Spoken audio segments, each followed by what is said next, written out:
Record debt in richest countries raises alarms because global budgets are strained by borrowing costs. So let's just bring those borrowing costs down so we can borrow more and more and more. Well, there's a real problem with that, and I think we're starting to see that. And you have to ask yourself, has the crisis begun? Because what I'm seeing are a lot of stress signals. And this is extraordinary, and it's a warning sign. Because this past weekend, I looked at it, and it was really interesting. I was looking for what people were searching the most. And millions of people went searching not for entertainment and not even for distraction, but for answers. They were looking for about what was going on with the gold and silver volatility, with crypto crashing, with bank safety, with inflation that won't go away, with the Fed losing control. And quite honestly, the reason why I read this first is because this is where it stems from. Why? Because the system is based on constantly compounding debt. And if you have a problem growing debt, you have a problem growing the fiat currency to stimulate this system. So that's why I brought that up first. But let me show you those signals, because it's showing us that confidence is cracking, and the public, we can feel it. Because before a system breaks, we get a warning. Before the markets move, fear moves first. And right now, the world is asking the same question. Is my money safe? But you're talking about your fiat money that's in the system, and I can tell you right now, no, it's not safe. But what they don't realize is that these searches, they're not about the markets at all, really. They're about that first domino to fall, the one that falls really quietly. You can't even see it before the rest fall quite loudly, like we've been seeing over the last couple days. This is when the illusion starts to fade. The moment when systems reveal their weakness. And this is the moment when preparation becomes power. And that's what we have to do. That's what this is all about. My personal goal is to translate this financial noise into understandable language so that you can make educated choices that puts your best interest first. So let's move on so I can show you the first domino to fall was Microsoft.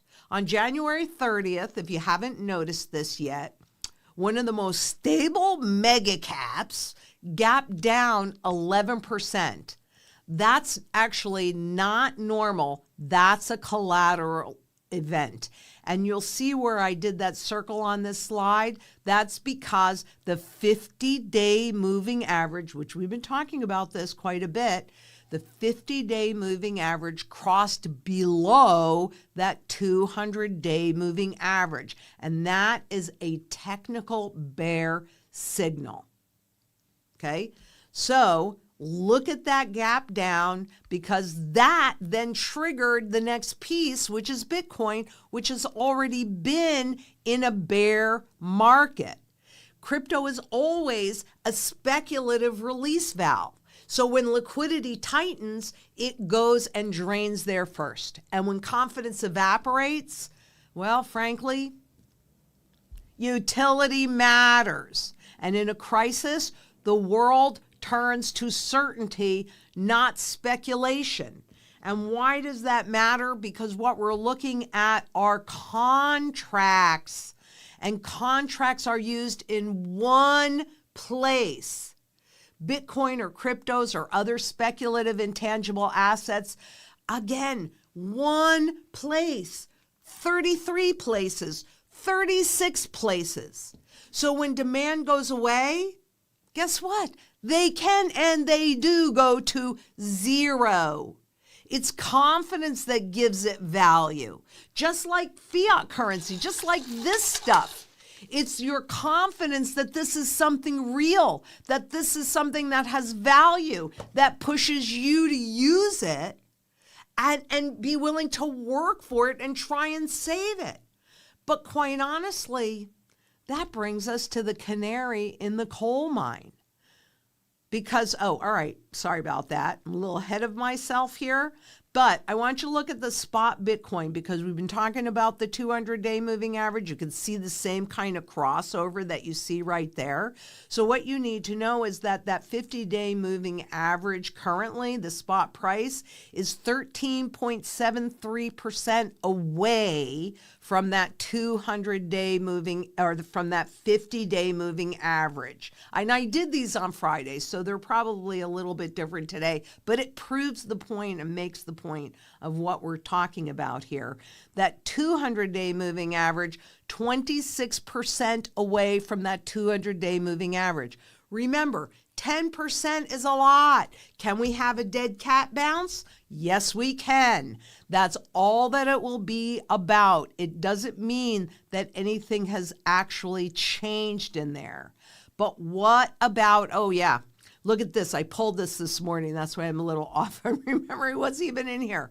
But crypto exchanges buckle as stock losses top 55% on the retail exodus. Retail exodus, one place. You see what I'm saying? When demand goes away, if you've got everything in one place, you've got nothing. Further than that, this I'm going to have to read hard because it came up this morning. Get me out. Traders are exiting a lot of their positions in artificial intelligence, right? So can you see how one thing, it's a domino effect, and when one thing goes down, it implicates other things as well.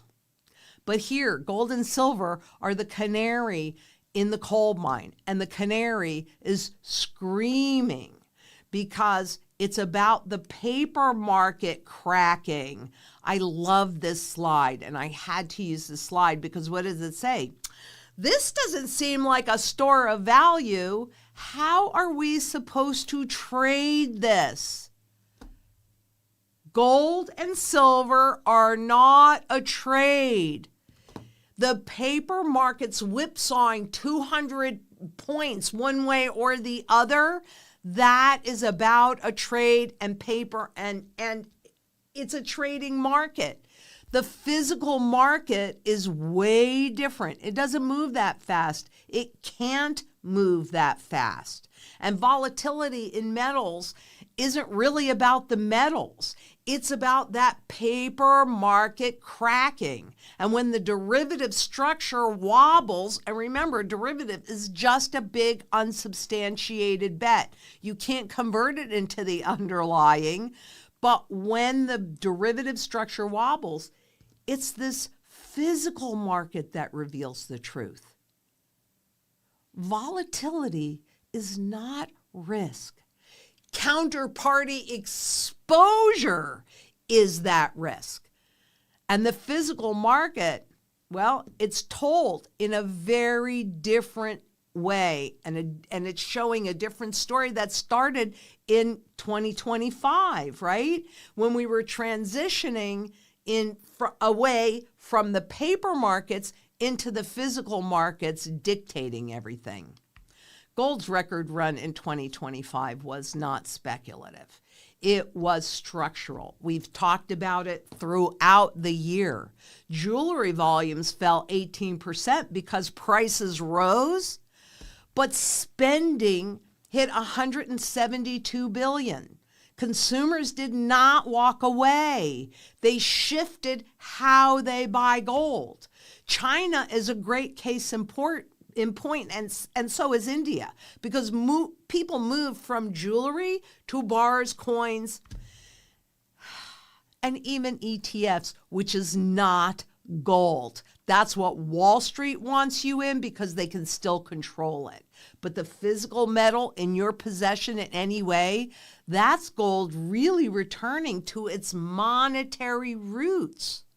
But we also saw a massive east to west divergence. Western investors, like here in the US, they bought ETFs, while Asian buyers, especially in China, they bought the physical metal. Well, that's because the US has been used to those contracts dictating price, But what we're seeing is that breaking down. China's bar and coin demand broke the 2013 record for the first time ever. You saw bar and coin demand surpass jewelry consumption. So the question was, did I miss the trade, right? Because it went up so fast? That's not really the question. What role does gold play in my portfolio? And it's as a stabilizing force, because that shift didn't start with consumers. It started with central banks, the quiet accumulators. And you can see, I want to point something out to you, and I will be updating this chart. I just got all the data from it for 2025. So this actually goes through 2024.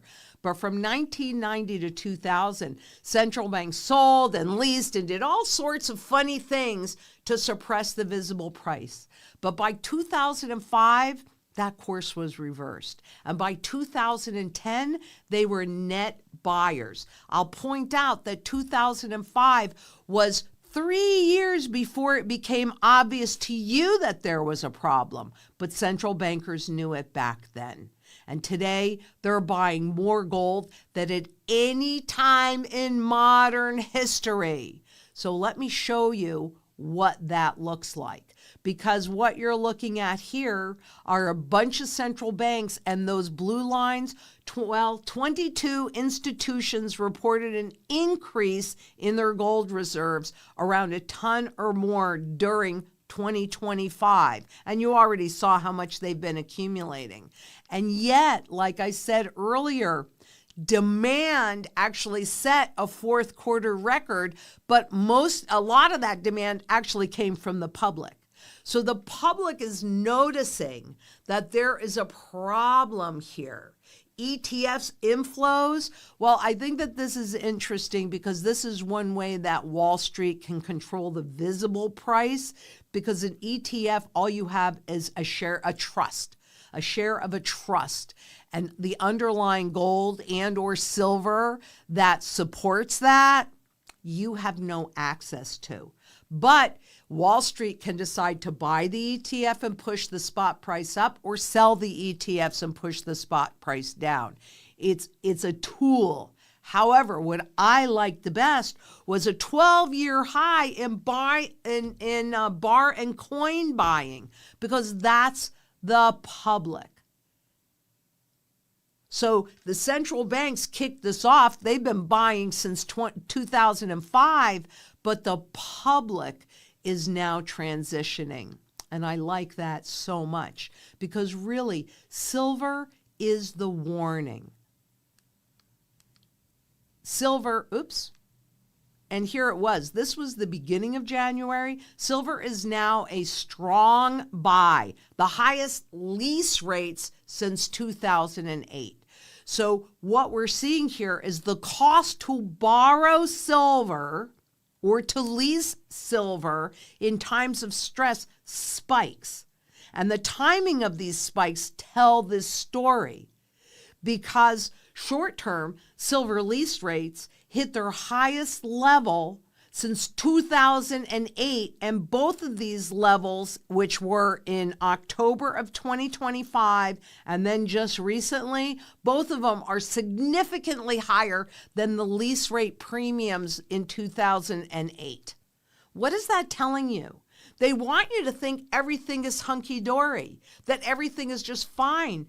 But silver is the fuse. And what silver is telling you, even in these paper contracts, is that confidence is declining. And this is tremendous for you to know, because when confidence falls, well, what do? Exchanges intervene. And let's see, here it is. Market intervention.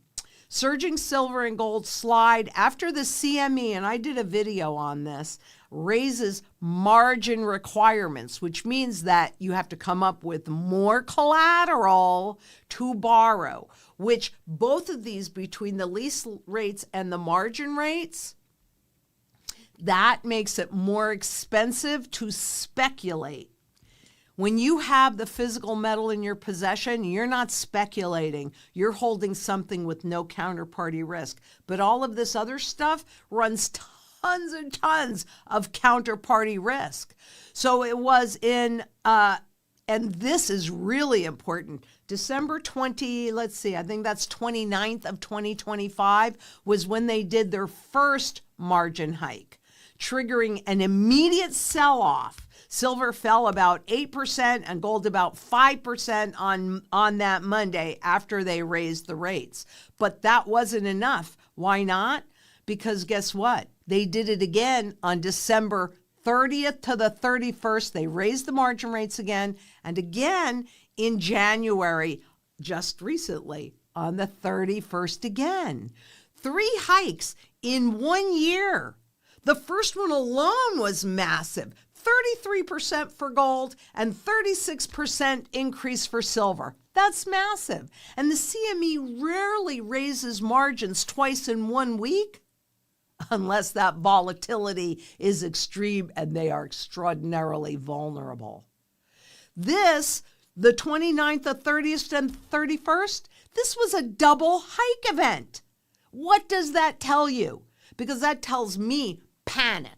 That's what that's telling me, and that's what it should be telling you, because we've been talking about it all year. This shift is not completed yet, but I think we're at a very interesting part of this shift, and the shift I'm referring to is the physical metals dictating the markets, because we've certainly seen the premiums and talked about the premiums to buy the metal in other parts of the world, right? And the market reacted exactly as you would expect. What happened? Oh, I want to show you this too. This is from the FDIC's most current, so third quarter of 2025, gold and silver derivatives in the FDIC insured banks. And I circled 2025 so you could see how much more banks were trading gold and silver. Contracts, not the physical, the contracts. So that is an easy way for them to actually control the price that you see.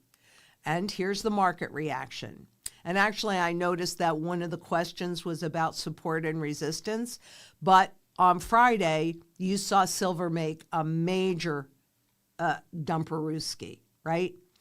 Now, let's go over the terms that we've been talking about for quite some time, because Friday's drop didn't change that trend. And actually, any of the drops, well, today, everything is spiking up. But yesterday, there was even another drop in spot gold contract. But even that did not take it out of that overbought position. Remember, we've talked about this right along. Remember, that does not mean overvalued. But overvalued means that the fundamentals don't justify the price, but that's not really what's happening right now. The fundamentals are very solid in both gold and silver. So let's take a look at it, because on that particular day, spot silver, and there's your 50-day moving average that we talk about, and there's the 200-day moving average that we talk about. So where are they? Well, at the end of Friday, you still had the 50-day moving average at almost 15%, and the 200-day moving average at 75%, keeping in mind that 10% is a lot. I don't really care if it pulls back. It is a contract, and it does not reflect the true fundamental value of an ounce of silver, which is somewhere around $1,800 to $2,000. It's a bargain at these levels. Well, let's take a look at spot gold. Here you go. Spot gold is the anchor. Here's your spot gold, your 50-day moving average, and your 200-day moving average. Where are we at? We're still almost 10% away above the 50-day moving average. Now, I think it crossed it yesterday, but it went back above it today. And now at the 200-day moving average, is still over 29% away from that 200-day moving average.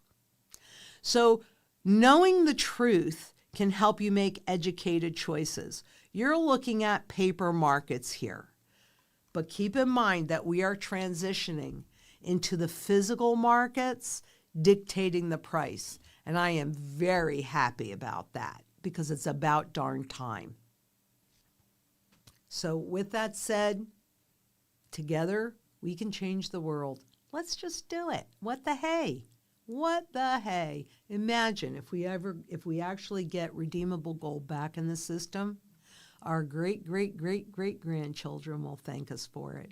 And until next we meet, please be safe out there. Bye-bye.